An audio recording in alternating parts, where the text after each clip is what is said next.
وَإِذَا قِيلَ لَهُمُ اتَّبِعُوا مَا أَنزَلَ اللَّهُ قَالُوا بَلْ نَتَّبِعُ مَا أَلْفَيْنَا عَلَيْهِ آبَاءَنَا أَوَلَوْ كَانَ آبَاؤُهُمْ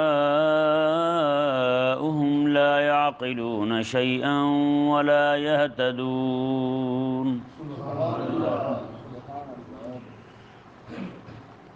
یہاں مشرکوں کی ایک روش کا بیان ہو رہا ہے۔ جب انہیں دعوت توحید دی گئی، جب انہیں یہ کہا گیا کہ اللہ تبارک و تعالیٰ کا حکم مانو، اس کی اطاعت کرو، اسی کو وحدہ لا شریک مانو، اور کریمہ کا صلی اللہ علیہ وآلہ وسلم کو نبی اور امام الانبیاء اور خاتم النبیین مانو، تو آگے سے انہوں نے جو جواب دیا، ان کے جواب کو اللہ تبارک و تعالیٰ نے بیان فرمایا، اور ان کا جو جواب تھا اس کا اللہ تبارک و تعالیٰ نے جواب عطا فرمایا۔ اللہ تعالیٰ نے ارشاد فرمایا وَإِذَا قِيلَ لَهُمْ، اور جب بھی انہیں کہا جائے اتبعوا ما انزل اللہ، تم اس کی پیروی کرو جو اللہ نے نازل کیا ہے، جی جو اللہ نے نازل کیا ہے یعنی وحی شریف جو ہے اس کی پیروی کرنا، یہ عقل کے بھی عین مطابق ہے اور فطرت کے بھی عین مطابق ہے۔ فطرت بھی یہی چاہتی ہے، عقل بھی یہی چاہتی ہے۔ اللہ تبارک و تعالیٰ کے نازل کردہ وحی کے خلاف چلنا، یہ وحی کے بھی، عقل کے بھی خلاف ہے اور ساتھ ساتھ فطرت کے بھی خلاف ہے۔ کہ نہیں سمجھ آیا مسئلہ؟ آپ باہر سے جا کے لے کے آئیں مشین کپڑے دھونے والی ہیں، اور ساتھ کاپی لے کے آ جائیں جوس بنانے والی مشین کی، کہ نہیں سمجھ آیا؟ کپڑے دھونے والی مشین ہو اور ساتھ وہ کاپی جو ملتی ہے نا ایک ساتھ، گائیڈ بک کہتے ہیں اسے، وہ ساتھ لے آئیں جوس بنانے والی مشین کی، اور اس میں آ کے آپ بنانا شروع کر دیں کچھ بھی، پہلے ہی دن مشین خراب ہو جائے، تو بتائیں اس بندے نے دنائی والا کام کیا ہے؟ یہ تو فطرت کے خلاف کیا اس نے۔ اس چیز کی جو صنعت تھی، اس کی جو جس لیے اس کو بنایا گیا تھا، اس کے مقصد کے خلاف کیا اس نے، اس لیے وہ مشین ہی خراب ہو گئی۔ تو بندہ اگر کوئی چاہتا ہے یہ مشین ٹھیک رہے، یہ مشین ٹھیک رہے، جیسے بنی ہے، جس مقصد کے لیے بنی ہے اسی مقصد میں استعمال ہو، تو پھر جس نے یہ مشین بنائی ہے اسی رب تبارک و تعالیٰ کی بھیجی ہوئی، جو جسے اپنی زبان میں گائیڈ بک کہتے ہیں، ہدایت والی کتاب قرآن جو ہے اسی کے مطابق چلائیں گے تو یہ صحیح چلے گی۔ اگر اس سے ہٹیں گے تو پھر ظاہری بات ہے یہ مشین خراب ہو جائے گی۔ جیسے یہاں پہ مشین خراب ہو تو گھر میں تو نہیں رکھی جاتی نا، کباڑ خانے میں جاتی ہے۔ اسی طرح کر کے جو بھی مشینری انسان کی قرآن کے مطابق نہ چلے گی، اسے پھر کباڑ خانے جہنم میں ڈالا جائے گا، وہ جنت میں رکھے جانے کے قابل ہی نہیں رہتی۔ کہ نہیں سمجھ آیا مسئلہ؟ تو یہ ما انزل اللہ، جو اللہ نے نازل کیا ہے اس کے مطابق بندہ چلے تو یہ بالکل ایسے سمجھے عقل کے بھی مطابق ہے، فطرت کے بھی مطابق ہے، ہیں جی، اور یہی ہدایت ہے کہ بندہ رب تبارک و تعالیٰ کی نازل کردہ جو ہدایت ہے نا اسی پر چلے۔ جیسے ایک بزرگ تھے، ان کے پاس ایک بندہ آیا، آگے کہنے لگے جی میری تقدیر الٹی ہو گئی ہے، دعا کر دیں تقدیر سیدھی ہو جائے۔ کئی سارے لوگ کہہ رہے ہوتے نا ہماری تقدیر میں کوئی ہیر پھیر ہے جی، دعا کریں تقدیر صحیح ہو جائے۔ تو ان بزرگوں کے پاس مہر پڑی تھی، وہ مہر انہوں نے اٹھائی، کہا یار اس کی لکھائی پڑھو، تحریر کیا لکھا ہوا ہے۔ اس نے پڑھا تو پڑھا نہیں جاتا تھا اسے، انہوں نے کہا جی نہیں سمجھ آ رہا۔ انہوں نے اسی مہر کو پکڑ کے اس طرح کاغذ پہ اس کا ماتھا ٹیک دیا مہر کا، کہا کہ اب نیچے پڑھو۔ اس نے پڑھا تو بالکل ٹھیک پڑھا جا رہا تھا۔ اس نے کہا یہ تو فلاں فلاں فلاں فلاں لکھا ہوا ہے۔ آپ نے کہا یار تیری بھی تقدیر اگر الٹی ہو گئی ہے نا، تو بھی اپنا ماتھا ٹیک، تو بھی اپنا ماتھا ٹیک، تیری الٹی تقدیر جو ہے نا وہ سیدھی ہو جائے گی۔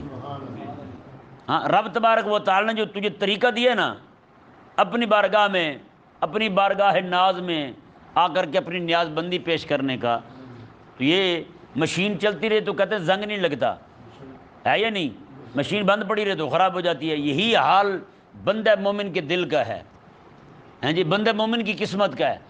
بندہ مومن جو ہے، کوئی بھی بندہ ہو، اس کا حال یہی ہے، اگر وہ رب تبارک و تعالیٰ کا ذکر کرتا رہے گا ہیں اللہ اللہ کرتا رہے گا، اس کا دل جو ہے وہ رب تبارک و تعالیٰ کے نور سے منور رہے گا۔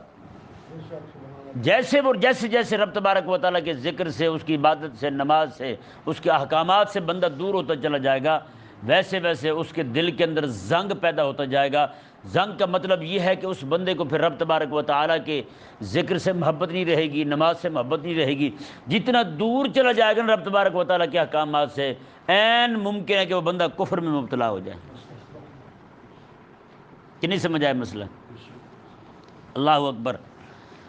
رب تبارک و تعالیٰ نے ارشاد فرمایا، جی دیکھیں، فرمایا کہ جب انہیں بلایا جاتا ہے ما انزل اللہ، اللہ تبارک و تعالیٰ نے جو نازل کیے نا اس کی طرف آئیں ہیں۔ یہی بات ہم بھی ان کو کہتے ہیں، آج کے جو لوگ ہیں انہیں ہم کہتے ہیں جمہوریت والوں کو، جو رب نے نازل کیا نا اپنے حبیب پر قرآن کی طرف ہو، جمہوریت یہودیوں کی طرف سے آئی ہے، اسے چھوڑ دو ہیں۔ تو آگے سے ان کا بھی کچھ جواب ہوتا ہے، جو اس وقت کے مشرکوں کا جواب تھا ان کا بھی وہی جواب ہے۔ کہ نہیں سمجھ آیا مسئلہ؟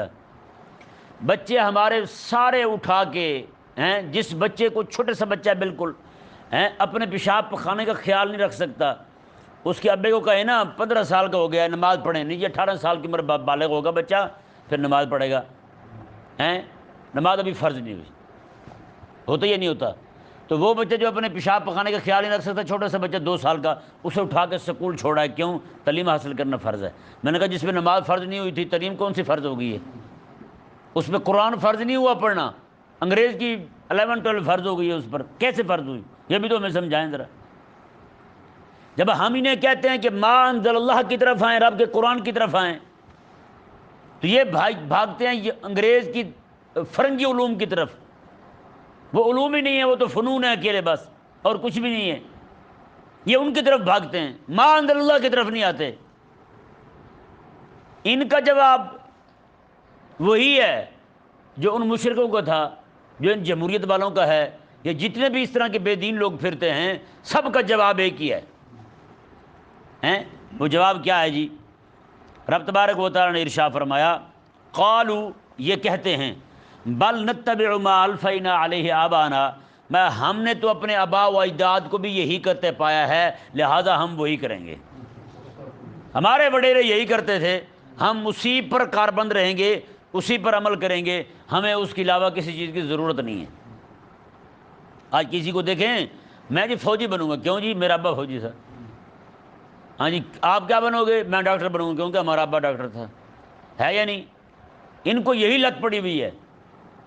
اور کہو یار تم قرآن پڑھنے کی طرف آ جاؤ، کس کام کی طرف پڑے ہوئے کا؟ یہ دیکھو سارے لوگ اسی طرف پڑے ہوئے، سارے لوگ اسی طرف پڑے ہوئے ہیں۔ ما انزل اللہ کی طرف آ جائیں جی، آپ عدالتوں کے اندر انگریز کا برٹش لا چل رہا ہے، آپ رب تبارک و تعالیٰ کا قرآن نافذ کر دیں، کہیں نہیں جی مجھ سے پہلا جج جو تھا وہ بھی یہی کر رہا تھا، ہمارا اس سے بھی بڑا ابا جو تھا وہ بھی یہی کر رہا تھا۔ بتائیں مشرکوں والا جواب ہے یا نہیں؟ وہ کہے تو مشرک اور یہ کہیں تو عاشق رسول، یہی ہماری سمجھ سے بالا تر بات ہے بھائی۔ رب تبارک و تعالیٰ نے ارشاد فرمایا، جی دیکھیں اب اس آیت مبارکہ نے واضح کر دیا کہ آبا و اجداد ایسے جو جاہل ہوں، کیا ہوں؟ جاہل ہوں، نرے پاگل ہوں، ان کی اقتداء نہیں کی جائے گی، ان کی پیروی نہیں کی جائے گی۔ اور کئی سارے لوگ جو ہے نا یہ آیت مبارکہ پڑھ کے امام اعظم ابو حنیفہ رضی اللہ تعالیٰ عنہ کی تقلید کو حرام کہتے ہیں اور شرک کہتے ہیں۔ کہتے ہیں دیکھیں جنہوں نے کہا تھا ہم اپنے وڈیروں کی مانیں گے، تو آپ بھی تو اپنے وڈیروں کی مان رہے ہیں۔ انہوں نے کہا تھا ہم اپنے آبا و اجداد کی مانیں گے، تو آپ بھی تو یہی کہہ رہے ہیں کہ ہم ابو حنیفہ کی مانیں گے۔ بھئی آپ کو پتہ نہیں ہے، ہم حضرت امام ابو حنیفہ رضی اللہ تعالیٰ عنہ کو شارع نہیں مانتے، ہم ان کو شارح مانتے ہیں۔ شارع کہتے ہیں جو رب تبارک و تعالیٰ کا قرآن کہے اور جو رسول اللہ علیہ السلام کا فرمان کہے اس کو سمجھ کے اس میں سے حکم بیان کرنے والے۔ کہ نہیں سمجھ آیا مسئلہ؟ اور ہم امام ابو حنیفہ رضی اللہ تعالیٰ عنہ کی یا دوسرے ہمارے اہل سنت بھائی مالکیہ، شوافی اور حنابلہ جو ہیں وہ دوسرے ائمہ کی جو مانتے ہیں وہ بھی کن باتوں میں مانتے ہیں؟ ایک مسئلہ قرآن میں آ گیا سیدھا سیدھا، اس میں قرآن کی مانی جائے گی۔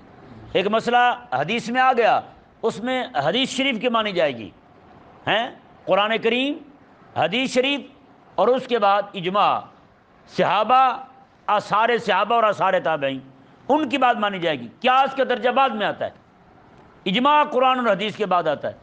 تو بھئی ہمارے نزدیک اصول شریعت جو ہیں ان میں سب سے پہلا اصول ہے یہ قرآن، سب سے پہلا ابو حنیفہ تو ہے ہی نہیں۔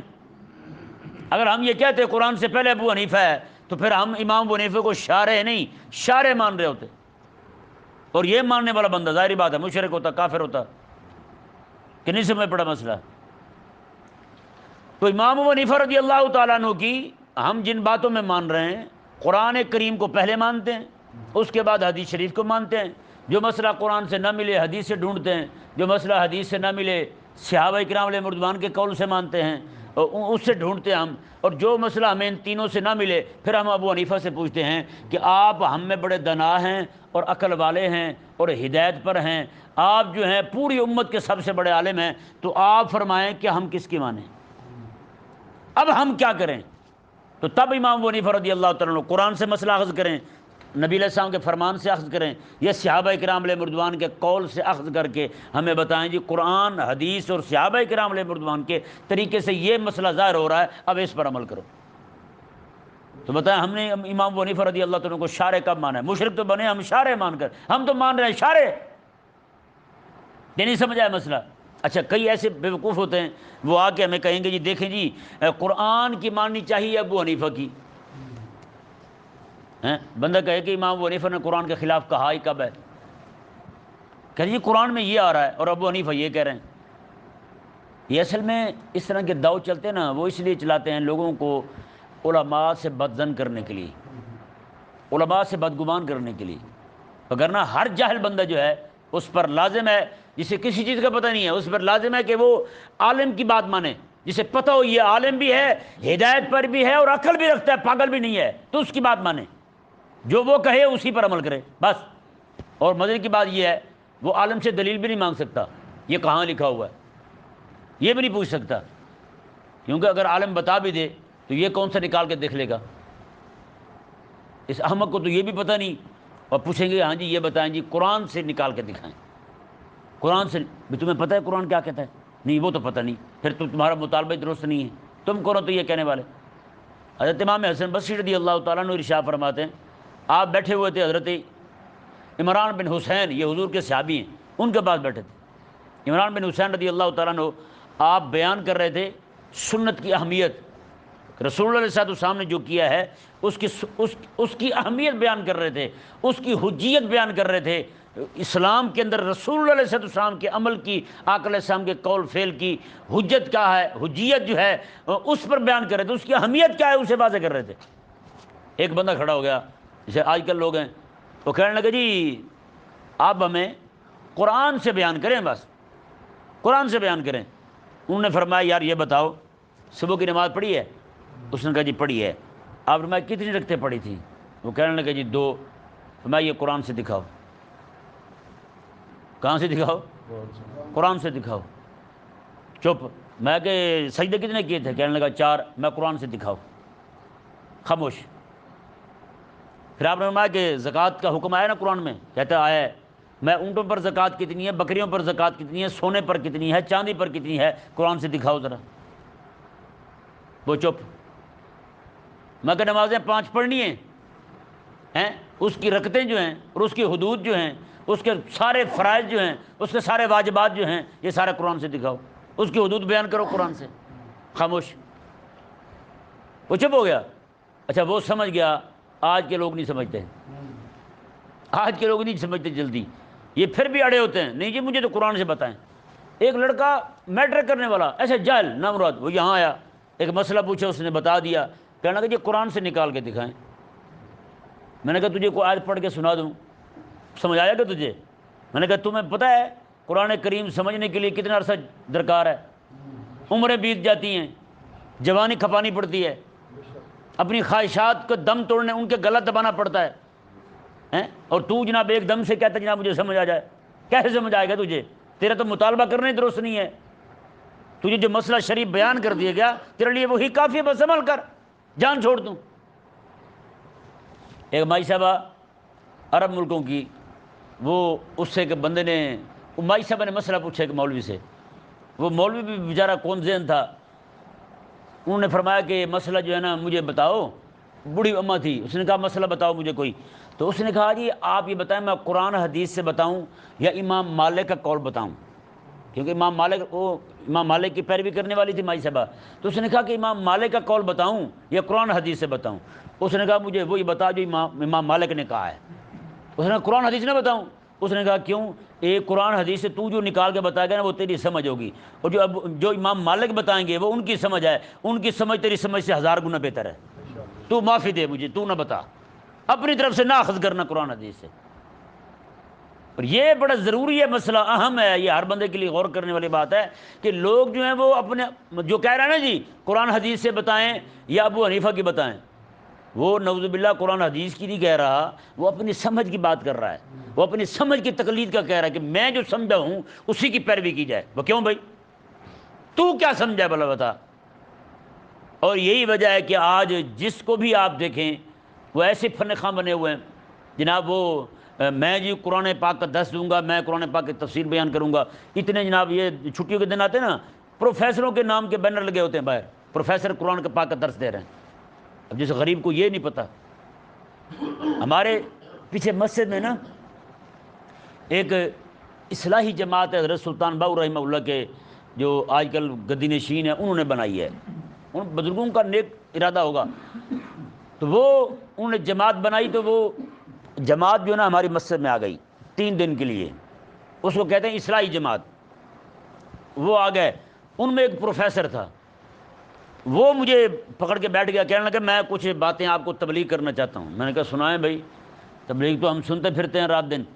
تو وہ کہنے لگا جی میں ایک جگہ گیا، وہاں بڑے بڑے مولوی بیٹھے تھے، تو کہتے ہیں وہاں پہ بات چل پڑی اللہ تبارک و تعالیٰ کے قدیم اور جدید ہونے کی، اللہ تعالیٰ کے قدیم اور جدید ہونے کی۔ اللہ تبارک و تعالیٰ کے لیے لفظ قدیم جو بولا جاتا ہے وہ یہ ہے کہ اللہ تبارک و تعالیٰ، اس کا معنی یہ اللہ تعالیٰ ازل سے ہے۔ کہاں سے ہے؟ ازل، ہمیشہ سے ہے اور ہمیشہ رہے گا۔ نعوذ باللہ من ذالک، اس پاگل نے مسجد میں بیٹھ کے مجھے یہ بیان کیا، کہنے لگا جی دیکھیں قدیم اور جدید کا معنی، کہتے ہیں میں نے جو وہاں بیان کیا، کہتے ہیں علماء ہی چپ ہو گئے۔ میں نے کہا ہو سکتا ہے آپ نے کوئی ایسی بکواس کی ہو، وہ بھی چپ ہی ہو گئے ہوں، یہ الو کے پٹھے کو کیا جواب دیا جائے۔ کہتا جی میں نے کہا وہاں پہ قدیم نکلا ہے قدم سے۔ کس سے نکلا ہے؟ قدم سے، اور قدم کا معنی ہوتا ہے پیر، تو کہتا ہے اس کا مطلب ہے اللہ تبارک و تعالیٰ کے پیر ہیں۔ اور کہتا ہے جدید جو ہے نا یہ نکلا ہے جدت سے، اور جدتن، کہتا ہے جدتن کہتے ہیں دادی کو، کہتا ہے میں نے اسے بتایا کہ اللہ تبارک و تعالیٰ کی دادی ہے، کیوں کہتا ہے قرآن کریم میں جو بیان کیا گیا ہے کہ لم یلد ولم یولد، اللہ تعالیٰ کے ماں باپ نہیں ہیں، تو دادے دادی کی نفی تو نہیں ہے قرآن میں۔ میں نے کہا بھائی عجیب جو نام مراد اور پاگل ہے تم، میں نے کہا کلمہ پڑھ رہا ہوں مسلمان ہو تم، پتہ نہیں کیا بکواس کر رہے تم، عجیب احمق لوگ ہیں بتائیں گے۔ ان لوگوں کو بھی گھمنڈ ہے کہ یہ قرآن پاک کے عالم ہو گئے، ایک بس وہ پڑھا جناب، ایک رسالہ پڑھ لیا، وہ اپنے آپ سے فن خام بنے بیٹھے ہیں جناب، اب میں تو بڑا علامہ ہو گیا ہوں، میں بڑا فہامہ ہو گیا ہوں۔ یہ تھوڑا کہ جناب اس طرح کر کے بندہ جو ہے نا وہ عالم بن جائے۔ جیسے ہماری زبان میں ایک کہاوت ہے نا، مثال ہے کہ بندر کو ملٹھی مل گئی کہیں سے ہیں، تو اس نے کہا لو بھی میں بھی پنساری بن گیا ہوں، وہ بھی دکان کھول کے بیٹھ گیا اکیلی ملٹھی لے کے۔ اکیلی ملٹھی سے کیا ہوگا بھائی؟ ان کا حال بھی وہی ہے ذلیلوں کا، یہ جناب کوئی ایک رسالہ پڑھ لیا یا کوئی ایک تقریر سن لی کسی کی، آج کل کیا ہے جناب، وہ فیس بک دیکھ لی، یوٹیوب دیکھ لیا، کسی کی کوئی بات سن لی، بس وہ جناب علامت الدہر بنے بیٹھے ہوتے ہیں، اچھل کود کر رہے ہوتے ہیں۔ علماء کا آ کے پھر امتحان شروع کر دیں، ہاں جی اس بارے میں آپ کیا کہتے ہیں، اس بارے میں آپ کیا کہتے ہیں جی۔ میں پیچھے مسجد میں تھا، وہاں بھی ایک دکان والا بندہ تھا، اس کو بھی یہی خب تھا، رات دن اس کا کام یہی تھا کہ وہ جناب لوگوں سے جب بھی جناب آتا میرے پاس مسئلے شروع کر دیتا، ہاں جی یہ کیوں ہے تو وہ کیوں ہے، سارا دن ٹی وی دیکھتا رہتا تھا، وہاں سے مسئلے پکڑتا رہتا تھا، تھوڑا ذہن بھی تھا اس کے پاس، لیکن وہ سارے مسئلے پکڑتا رہتا تھا۔ شام کے وقت آ کے ایسے آندھی آتی جس میں آندھی میں شاپر اڑ کے آتے ہیں، ایسے اس کے سوال اڑتے تھے میرے پاس آتے۔ اچھا پھر اسے خب چڑھ گیا دیکھ کے، پھر اینکری کرنے کا، وہیں پہ بیٹھ کے 4 بندے بیٹھ جائیں شیطان، وہ بیٹھ کے بحث شروع کر دیں، جو بھی مسئلہ وہاں پہ ٹی وی پہ ڈسکس ہوتا اسے پکڑ لیتے اور آپس میں بحث شروع کر دیتے، مجھے فون کر دیتا، ہاں جی وہ پھر بتائیں جی آپ اس کے بارے میں کیا کہتے ہیں، بتائیں بھائی۔ آج ان کا مبلغ علم دیکھیں تو صرف یہی ہے کہ وہ ٹی وی ہے ابھی، یا یوٹیوب ہے، یا فیس بک ہے، بس یہی چیزیں۔ میں نے کہا تمہارے ایک بندہ ایسے غلط مسئلہ کو دیکھ کے مجھے کہنے لگا کہ جی میں نے یہ مسئلہ میں تحقیق کی ہے۔ میں نے کہا یار صحیح سے بتا کون سی کتاب پڑھی ہے؟ کہنے فیس بک پڑھی ہے۔ میں کہ ایسے فیس پہ بھی لعنت ہے اور ایسی بک پہ بھی لعنت ہے، ہیں ایسے فیس پہ بھی لعنت ہے اور ایسے بک پہ بھی لعنت ہے، جس سے میں نے کہا تو کافر ہوا پھرتا ہے، بتا بھائی ایسا کفریہ مسئلہ پتہ نہیں کہاں سے پڑھ لیا اس خبیث نے۔ کہتے فیس بک سے پڑھا میں نے، یعنی سب سے بڑا حوالہ اس وقت وہ فیس بک ہے، فیس بک ہے، یوٹیوب ہے، گوگل ہے، انسٹاگرام ہے، یہی چیزیں ان پہ جو بھی آیا پکڑ کے وہیں پہ سائنسدان تیار ہو رہے ہیں، وہیں پہ سیاستدان تیار ہو رہے ہیں، وہیں پہ علامہ فہامہ اور مفتی تیار ہو رہے ہیں، وہیں پہ قاضی اور جج تیار ہو رہے ہیں، وہیں پہ سارے فیصلے کر رہے ہیں، سارا کچھ جو بھی وہاں ہے جس نے بھی بکواس کر دی اسی کو پکڑ اور آگے بیان کر دیا۔ یہ بھی سارے لوگ جو ہیں نا بالکل انہیں مشرکوں کی طرح کر رہے ہیں۔ مشرکوں نے بھی کہا تھا کہ ہمارے جو اب آبا و اجداد کر رہے تھے ہم وہی کر رہے ہیں، اور یہ بھی وہی کہتے ہمارا ابا فیس بک جو کر رہا ہے ہم وہی کر رہے ہیں، ہمارا ابا یوٹیوب جو کر رہا ہے ہم وہی کر رہے ہیں۔ بتائیں بھائی۔ اب اس آیت مبارک آگے دیکھیں جی، آیت مبارکہ پہلے یہ دیکھ لیں، اولو کان آباؤہم لا یاکلون شیئا ولا یہتدون۔ اللہ تبارک و تعالی نے کیا فرمایا؟ فرمایا کہ اگرچہ یہ تو کہہ رہے ہیں کہ ہم اپنے آبا و اجداد کی پیروی کرتے ہیں، میں اولو کان آباؤہم لا یاکلون شیئا ولا یہتدون، اگرچہ ان کے آبا و اجداد جو ہیں وہ نہ کوئی عقل رکھتے ہوں اور نہ ہی انہیں کوئی ہدایت ہو، وہ بے عقل اور پاگل بھی ہوں اور ساتھ ساتھ بے ہدایتیں بھی ہوں، پھر بھی یہ کہتے ہیں ہم نے تو ان کی ماننی ہے، ہم نے ان کی ماننی ہے۔ اور اس طرح کے کئی وڈیرے جو ہوتے ہیں نا وہ ویسے احمق ہوتے ہیں، جیسے پاولی جانتے ہیں؟ پاولی ایک قوم ہوتی ہے، تو وہ پاولی وہ ان بیچاروں کو اس لیے کہتے ہیں کہ کم عقل ہوتے ہیں۔ کیا ہوتے ہیں؟ کم عقل ہوتے ہیں۔ تو وہ اک جانتے ہیں؟ وہ اک ایک بوٹا ہوتا ہے، اس میں سے دودھ نکلتا ہے، دودھ رنگ کوئی شاید دودھ نہیں ہوتا وہ، تو وہ اک جو ہے نا وہ ان کے کھیت میں اگائی، ان پاولیوں کے کھیت میں وہ اک اگائی، تو ان بیچاروں نے پہلی بار دیکھی، دیکھ کے سارے پریشان، یہ کیا بلا ہے۔ ان کا دادا تھا کوئی 100 سال سے زیادہ عمر کا، اس کو جا کے بتایا، اس نے کہا 4 پائی لے چلو پھر میں دیکھتا ہوں۔ وہ آیا 4 پائی پہ لٹا کے اسے لے کے آئے، وہاں آ کے اس نے دیکھا، دیکھ کے پہلے رو پڑا بعد میں ہنس پڑا۔ انہوں نے پوچھا دادا یہ سمجھ نہیں آیا کہ تو پہلے رو پڑا ہے پھر ہنس پڑا ہے، یہ ہمیں سمجھ نہیں آیا، ایسا کیوں کیا تو نے؟ کہتا بچے رویا اس لیے ہوں میں مر گیا نا، میرے بعد کوئی دنا بندہ اس پوری قوم میں نہیں ہے، دیکھو آج مسئلہ پھنسا ہے نا، تم مجھے مرنے والے کو اٹھا کے لائے ہو، تم میں اتنی یعنی کہ وقت نہیں ہے، تم میں اتنی علمی قابلیت نہیں ہے کہ تم یہ دیکھ سکو گی یہ ہے کیا چیز، اتنے تم پاگل ہو، مجھے تم پہ افسوس ہو رہا، میں مر گیا تو کون تمہارا یہ مسائل حل کرے گا، بتاؤ۔ انہوں نے کہا دادا اب یہ بھی بتا ہنسا کیوں ہے؟ کہتا ہے ہنسا اس لیے ہوں پتہ مجھے بھی نہیں ہے، پتہ مجھے بھی نہیں ہے اس لیے ہنسا ہوں۔ تو اب ان کا حال وہی ہے، رب تبارک و تعالی نے لا یاکلون شیئا ولا یہتدون، میں ان کے جو وڈیرے ہیں نہ تو انہیں عقل ہے نہ ان کے پاس ہدایت ہے۔ کہ نہیں سمجھ آیا مسئلہ؟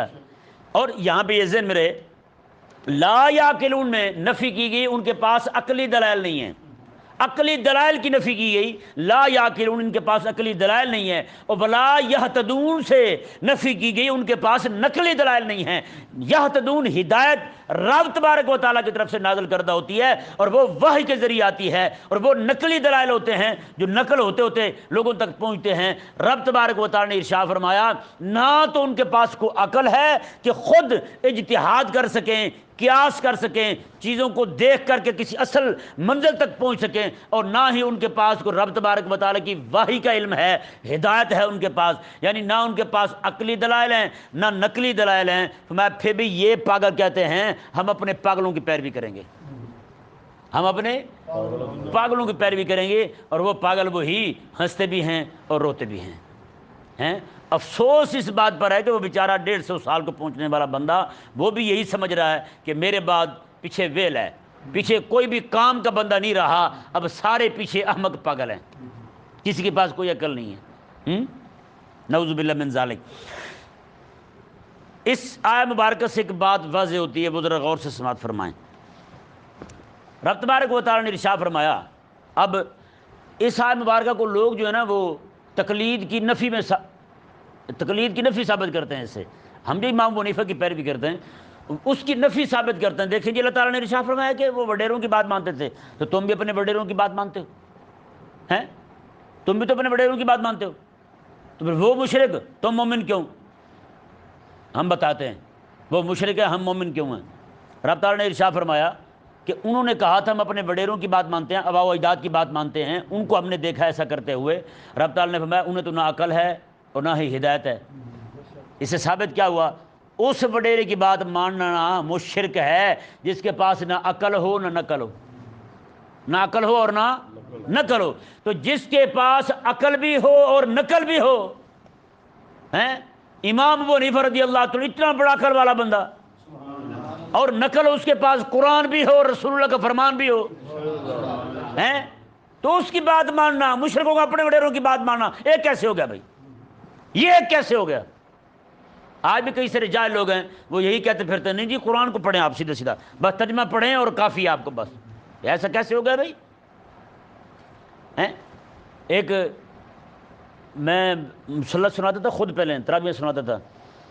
ایک لڑکا وہ نائی تھا بیچارہ، وہ تعلق والا تھا، بیٹھتا تھا میرے پاس. اس بدتمیز کو سوجھی اس نے باہر جا کے نا لوگوں کو کہنا شروع کر دیا ہمارے جو امام صاحب ہیں وہ پڑھتے ہیں، مجھے سمجھ نہیں آتی. جو قرآن پڑھتے ہیں نا تراویح میں مجھے سمجھ نہیں آتی. مجھے پتہ چلا، میں نے اسے بلا لیا، میں نے اسے سامنے بٹھا کے نا ایک رکوع پورا پڑھا ایسے سا بالکل ٹھہر کے. میں نے کہا سن لیا ہے؟ کہتا سن لیا ہے. میں نے کہا سمجھ آ گیا؟ کہتا آ گیا. میں نے کہا مجھے سمجھا. چپ. کہتا وہ تو میں نہیں سمجھا سکتا. میں نے کہا تو کہتا مجھے سمجھ نہیں آتا، اب تو سمجھ بھی آ گیا تجھے، سمجھا مجھے کیا کہا ہے میں نے ہیں. تو بھائی یہ ترجمے پڑھ کے نا، ترجمے پڑھ کے بندہ اکیلا ترجمہ پڑھ کے قرآن کا مفسر نہیں بن جاتا. قرآن اکیلا ترجمہ پڑھنے سے سمجھ نہیں آتا. یہ نہیں سمجھ آیا مسئلہ. اسی طرح ایک بندہ تھا نا وہ بڑا جاہل تھا، اس نے دور دیکھا ایک بندے نے، اس نے استنجا کیا اور ساتھ ہی وطر پڑھنے شروع کر دیے. استنجا کیا اور ساتھ ہی وطر پڑھنے شروع کر دیے. وہ ایک بندہ آیا، اس نے کہا نامراد تو نے وضو تو کیے نہیں، بغیر وضو کے پڑھ رہا ہے. اس نے کہا حدیث شریف ہے من استنجا فلیوتر، جو بندہ استنجا کرے وہ وطر بھی پڑھے. انہوں نے کہا نامراد اس لیے تو پاگل ہوا کہ ابو حنیفہ کی نہیں مانی. اس نے کہا وہ کیوں؟ اس نے کہا اس حدیث کا مطلب ابو حنیفہ تمہیں بتائے گا. اس نے کہا وہ کیسے؟ انہوں نے کہا رسول اللہ علیہ السلام کا فرمان ہے من استنجا فلیوتر، جو بھی بندہ استنجا کرے نا ڈھیلے کے ساتھ، روڑے کے ساتھ، تو وہ 3 بار کرے. وطر کا معنی ہوتا ہے طاق عدد، 3 بار کرے، 5 بار کرے، 7 بار کرے. میں کہ طریقہ یہ ہوتا ہے اور تو کیا کر رہا ہے؟ من استنجا فلیوتر، تو استنجا کر کے وطر پڑھ رہا ہے. ایک اور بندہ ایسا پاگل تھا، وہ نماز پڑھ رہا ہے، ساتھ اس نے 2 کتے باندھے ہوئے ہیں، 2 کتے باندھ کے نماز پڑھ رہا ہے. ایک بندے نے کہا، اس نے کہا یار یہ کیا کر رہا ہے، کتے باندھ کے نماز پڑھ رہا ہے. اس نے کہا حدیث شریف ہے لا صلاۃ الا بحضور القلب، نماز نہیں ہوتی جب تک کہ کتا حاضر نہ ہو. اس نے کہا نامراد یہ قلب چھوٹے کاف والا نہیں ہے، یہ بڑے کاف والا ہے. چھوٹے کاف والا کتا مانا بنتا ہے، بڑے کاف والا دل بنتا ہے. یعنی آقا علیہ السلام فرماتے ہیں بندے کی نماز نہیں ہوتی کامل جب تک اس کا دل بھی رب کی بارگاہ میں جھکا ہوا نہ ہو، اور تو نے کتے باندھ لیے ہیں ساتھ. اس نے کہا یہ موٹا کاف ہے. اس نے کہا اس لیے میں نے موٹے کتے باندھے ہوں. تو بتائیں بھائی، جب بندہ خود سے خود قرآن حدیث کو سمجھنے کی کوشش کرے گا، اس کا انجام پھر یہی ہوگا. بیڑا غرق کرے گا، اپنا بھی لوگوں کو بھی خراب کرے گا، لوگوں کو بھی ڈبوئے گا پھر وہ.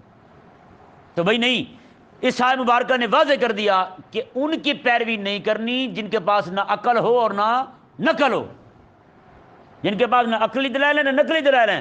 باقی رہی بات اپنے آباء و اجداد کی پیروی کی، رب تعالیٰ نے قرآن میں فرمایا ہے.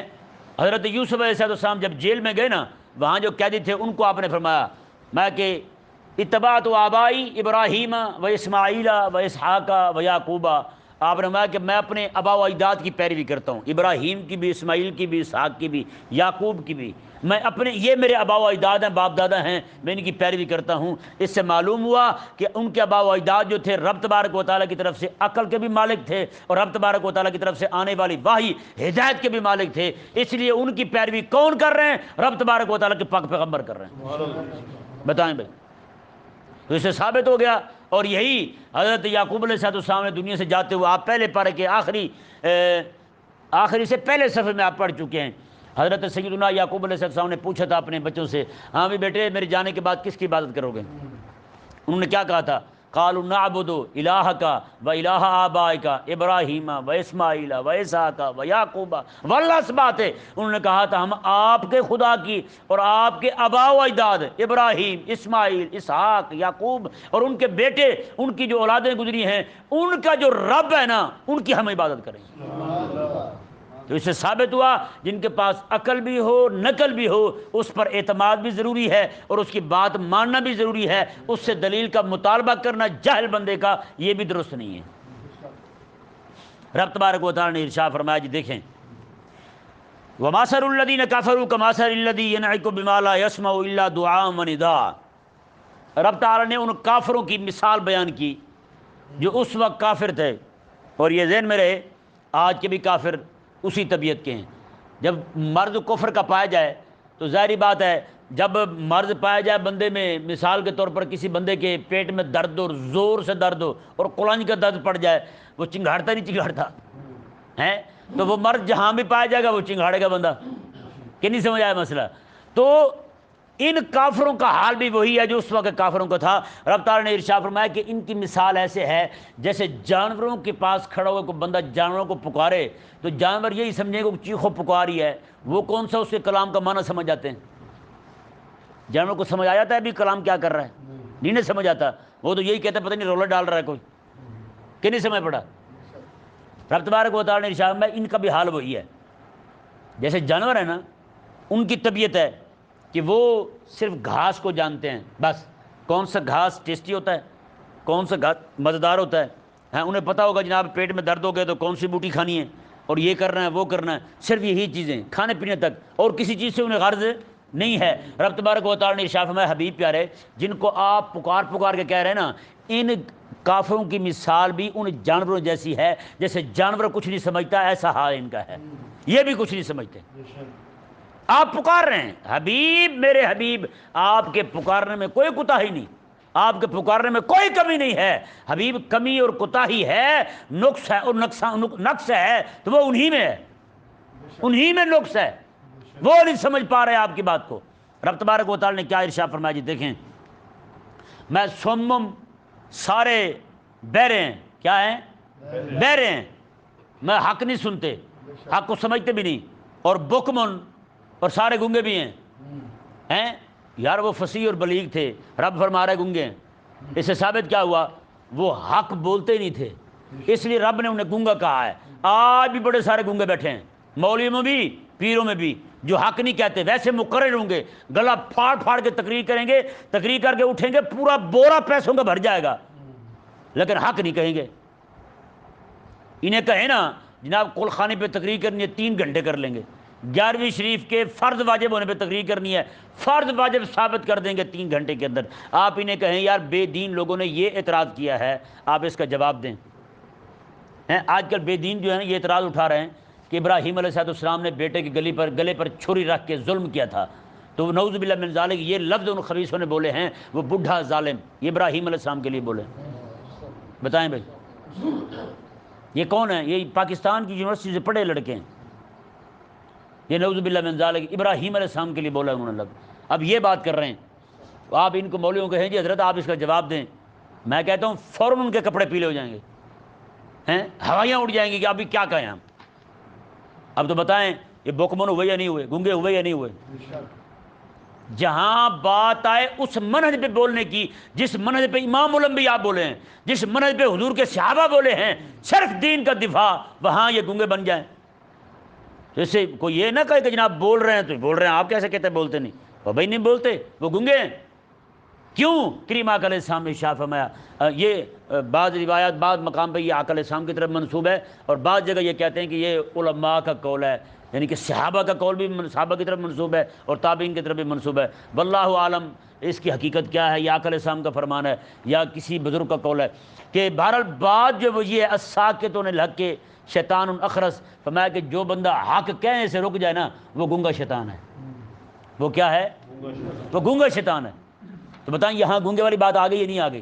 جو حق نہ کہے، باقی باتیں ساری کریں گے، فصیح بھی ہوں گے، بلیغ بھی ہوں گے، خطیب پاکستان بھی ہوں گے، خطیب اہل سنت بھی ہوں گے، شیر اہل سنت بھی ہوں گے، شیر اسلام بھی ہوں گے، لیکن جب دین پہ اعتراض ہو جواب بھی نہ دے سکے تو کون سا شیر اسلام ہے یا کون سا شیر اہل سنت ہے؟ اچھا بندہ ایک بھی نہیں ہے، کوئی بلبل ہے، کوئی بلبل ہے، کوئی اندلیب ہے، کوئی شیر ہے، کوئی کتا بنا پھرتا ہے۔ میں نے کہا یار کوئی بندے بھی بنو، ہے یا نہیں؟ ایک بندے کو دیکھا کہتا ہے میں یہ فلانا پیر کا کتا ہوتا ہوں۔ میں نے کہا یار تو رب کا بندے بن جاتا تو کتا تو نہ بنتا ہے۔ پیر کے ہاں اتنی عاجزی کی کہ پیر کا کتا ہی بن گیا ہے، اور رب تبارک و تعالیٰ کے دین کے لیے ایک لمحے کے لیے بھی نہ جھک سکا ہے، ایک لمحے کے لیے بھی اس نے رسول اللہ صلی اللہ علیہ وسلم کے دین کو اپنے اوپر طاری نہیں کیا۔ پیر کے کتے بنے ہوئے ہیں، جس کو بھی دیکھو وہ کتے ہیں، جس کو بھی دیکھو کتے، بندہ ایک بھی نہیں ہے کہیں۔ رب تبارک و تعالیٰ نے ارشاد فرمایا سم بکمن، میں یہ بہرے بھی ہیں، گونگے بھی ہیں، عمیون اور اندھے بھی ہیں، انہیں حق دکھائی بھی نہیں دیتا۔ جتنا مرضی زور لگا لیں آپ ان کے سامنے، یہ جو آج کل کے لوگ پائے جاتے ہیں، خدا کے لیے آپ آ جائیں، اس طرف آئیں، بے دینوں کو جواب دیں آپ، لیکن نہیں، سم بکمن عمیون، رب تبارک و تعالیٰ نے ارشاد فرمایا فہم لا یعقلون، میں یہ اندھے بہرے بھی ہیں، گونگے بھی ہیں، اندھے بھی ہیں، فہم لا یعقلون، عقل بھی نہیں رکھتے، عقل بھی نہیں رکھتے۔ اس آیت مبارکہ نے واضح کر دیا کہ ان لوگوں کو عقل ہے نہیں ہے۔ یہودیوں کو آج، نصرانیوں کو جو آج ہمارے لبرل لوگ جو ہیں انہیں بڑا دانا کہہ رہے ہیں، بڑا عقل والا کہہ رہے ہیں، رب انہیں کیا کہہ رہا ہے؟ یہ عقل والے نہیں ہیں، یہ کیا ہیں؟ پاگل ہیں۔ یہودی ہوں یا نصرانی، یہ کون ہے؟ پاگل ہیں۔ ہمارے علماء نے لکھا ہے جو بندہ یہودیوں کو اور نصرانیوں کو اور ہندوؤں کو، سکھوں کو عقل والا کہے، یعنی کسی بھی کافر کو عقل والا کہے، وہ بندہ کافر ہے، کیونکہ رب کا قرآن انہیں پاگل کہہ رہا ہے۔ لا یعقلون رب کے قرآن کا فیصلہ ہے۔ اب کو بندہ انہیں عقل والا کہے تو قرآن کے خلاف اس نے عقیدہ بنایا نا، تو مومن کہاں ہوگا پھر؟ تو ان کی مثال جانور جیسی ہے، جیسے جانور صرف گھاس کے سگے ہوتے ہیں اور کسی چیز کے سگے نہیں ہوتے، انہیں کسی چیز کی کوئی سمجھ نہیں آتی ہیں، تو یہی حال ان کا ہے۔ اللہ تبارک و تعالی ہم سب کو اہل حق کی جماعت کے ساتھ رکھے اور حق پر قائم رکھے۔